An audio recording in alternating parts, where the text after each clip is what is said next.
श्री कृष्ण कहते हैं, अच्छा कर्म करने में ध्यान रखो, फल की चिंता मत करो, समस्त जीवों की एकता को समझो, तभी तुम स्वयं को पूर्ण मान सकोगे। जो शांति मन से आती है वही असली शांति होती है। जीवन का मकसद सिर्फ जीना नहीं होता, बल्कि अपनी और दूसरों के लिए भागीदारी करना होता है। जब तुम अपने अंदर की दिव्यता को समझोगे, तब तुम ब्रह्मा का रूप देख पाओगे।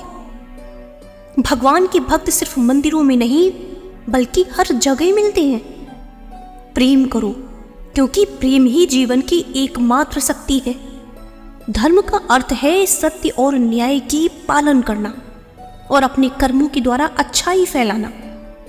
अपने मन को वश में करो, तब सभी विकारों से मुक्ति मिलेगी।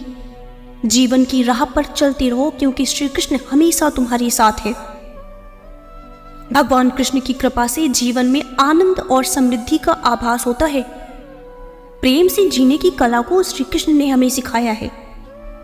जीवन की परीक्षा में विजय प्राप्त करने के लिए श्री कृष्ण के साथ चलो।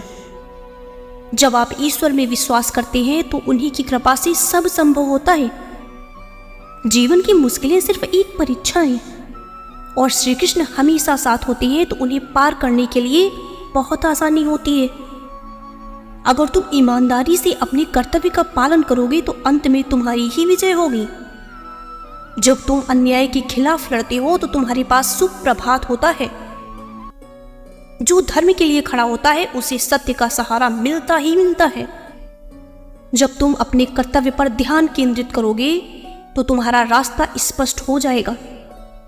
आपसी प्रेम और सहानुभूति से युक्त होकर तुम दिव्यता को प्राप्त कर सकते हो। जब तुम दूसरों की सहायता करते हो तो तुम्हारी सच्ची सेवा होती है। संघर्ष और परिश्रम के माध्यम से ही सफलता प्राप्त की जा सकती है। प्रेम करना सीखो, अन्यथा कार्यों का अर्थ होता ही नहीं है। जब तुम प्रेम करोगे तब तुम्हारा मन परमात्मा के पास जाएगा।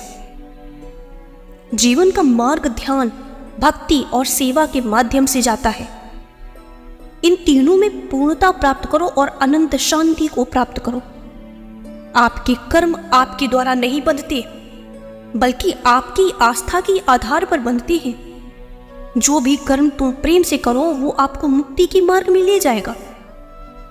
एक समय की बात है, गांव में एक गरीब परिवार रहता था। उनका नाम रामचंद्र था। रामचंद्र के पास केवल एक छोटी सी जमीन और कुछ चारा पशु ही थे। उनका रोजगार कुछ खेती करके ही चलता था। दिन भर मेहनत करते हुए भी उनकी आर्थिक स्थिति स्थिर नहीं थी। एक दिन रामचंद्र ने सभी अपने संगठनों को एक बारीकी से विचार करने का निर्णय लिया। वे ये समझने की कोशिश करने लगे कि उनके द्वारा की जाने वाली खेती में क्या गलती हो रही है और क्या वो इसे बदल सकते हैं। रामचंद्र ने अन्य किसानों से सलाह ली और खेती में नवीनतम तकनीकों का अध्ययन किया। उन्होंने बुनियादी बातों को समझा और इसे अपने क्षेत्र में लागू करने का निर्णय लिया। रामचंद्र ने खेती में सिंचाई की व्यवस्था स्थापित की और उचित खाद का उपयोग करने का निर्णय लिया। उन्होंने एक बेहतर खेती तकनीकी को अपनाया, जिसने उनकी उपज को बहुत ज्यादा बढ़ा दिया। जीवन में अपार संघर्ष के बावजूद रामचंद्र ने एक नया रास्ता ढूंढ निकाला। वे अपनी उपज को नजदीकी शहरों और बाजारों तक बेचने का प्रयास करने लगे। उन्होंने अपने उत्पादों को ब्रांडिंग और पैकेजिंग के माध्यम से आकर्षक बनाने का प्रयास किया। उनकी मेहनत और संघर्ष ने उन्हें अच्छे मूल्यों पर उपज बेचने का मौका दिया।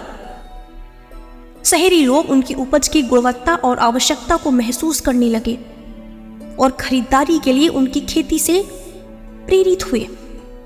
धीरे धीरे उनकी खेती उन्हें संपत्ति का मालिक बना दी।